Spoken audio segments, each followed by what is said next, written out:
I think think of a garden as a bit like a painting. So it's, you know, I'm looking at things all the time and thinking, well, that would be quite nice over there, and I like that leaf shape next to that. So it's like a big canvas, really, but a living one. And so it's quite nice from that point of view. So I'd hate not to have a garden, because that's part of the whole creative process, really. I've always loved gardening. I used to have a really big garden. In fact, I did a book about my garden. And it's just lovely being out and making things grow and, you know, having your hands in the soil. It's just very therapeutic. What catches my eye is the way the light's playing on something, the shapes, the colour. It's something more than just a plant. It happens to be plants, but it's not necessarily 100% important that it is a plant, if that makes sense.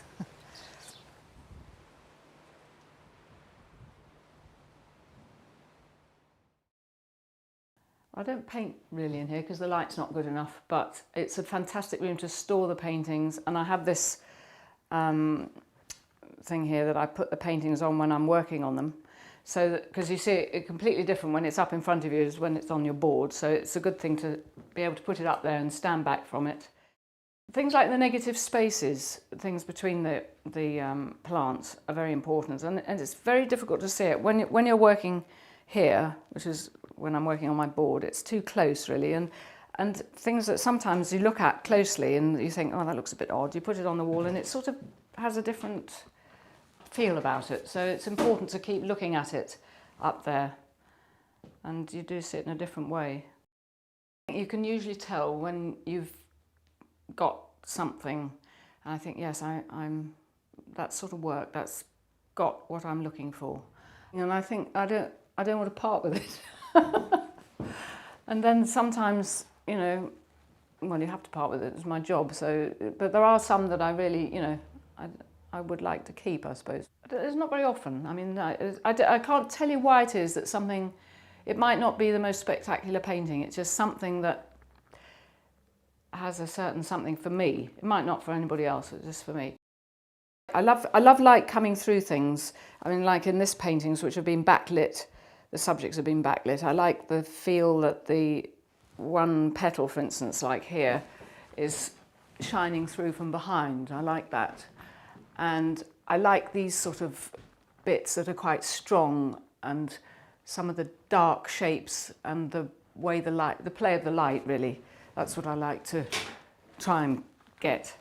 So I suppose that's what I'm sort of looking for. And the relationship between the plants as well, that's very important. It's somehow the way they relate to one another. There's a sort of dialogue going on, which is important. You know, it's hard to explain, really. It's something you don't quite always know what you're looking for. Things like the iris, I think it's somehow, irises are so sort of sensual and voluptuous, and there's something about the way these petals come out, and and it's that I want to sort of get the feel of in things like irises and tulips. With these amaryllis, I never much liked amaryllis actually, but I painted them up against the light because there's something marvellous about the neck. There's these great sort of heavy flowers and this trunk of a stem, and yet he's got this delicate neck, which is sort of, that's why I've painted them all showing these bits, you know, the neck side of them, the back of the flowers, because there's something about that delicate neck and this great sort of blousy sort of flower at the end. And that's what I was trying to do with these particular paintings. And then I'm doing a series of these smaller iris paintings, which I'm into at the moment. And some of these are into the light. This one was painted into the light, and this one here. So you see there's actually blue iris, but painting with the light behind it, it's sort of thrown out all these lovely sort of orangey, browny colours, which are quite exciting. And you can't actually see how it's formed, because if you imagine looking right into the light, a lot of it looks quite black. So it's more to do with the overall shape then, rather than the form of the flower. But it's a bit like a landscape, really.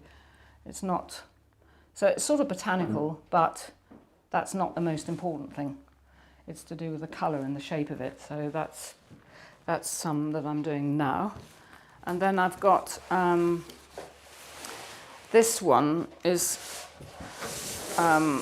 some pitcher plants. I can't put it on the slope because it's too tall. I love these because they're such extraordinary things.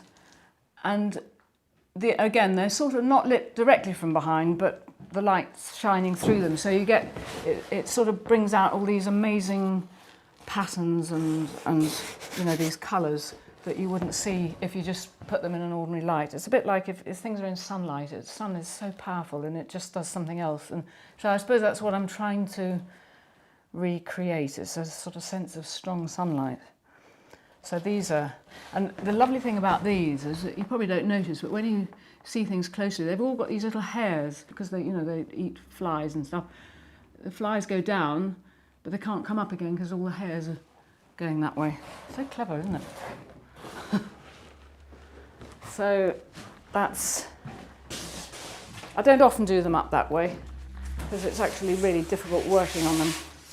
Imagine I've got to lean up to the top of it. This is this way up.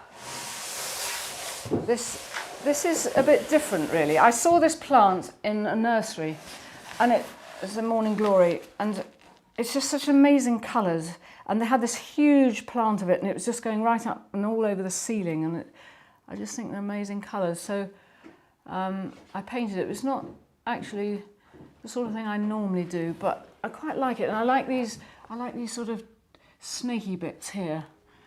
So that was a slight departure, but you know, it depends what you find. And these irises I absolutely love. It's one of my most favourite things. And this is one called Braithwaite.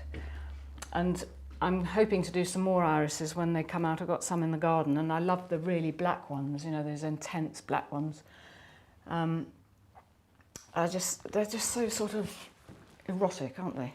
Irises, I think they're lovely. And then orchids, something else. I used not to like orchids, but actually I've rather grown to like them. It's the pattern and the colour of them that's just so amazing, and these intense sort of rich reds and pinks, and I don't know, they're sort of funny things, but I'm really quite like them. That's a Phalaenopsis. They're very easy to grow really, they're amazing things. And we have a very good orchid nursery quite nearby, so I go down there and scout around. And then this it's rather different, this one. I've done it, I've slightly blocked off the colours, but these black Parrot tulips are, again, sort of erotic sort of flower, and I quite like those. I think I love these dark colours. That's one of my favourite things, and these lovely sort of shapes and of these edges, sort of cut out shapes, which are rather nice, and I quite like those. So that's the sort of passion of mine, really.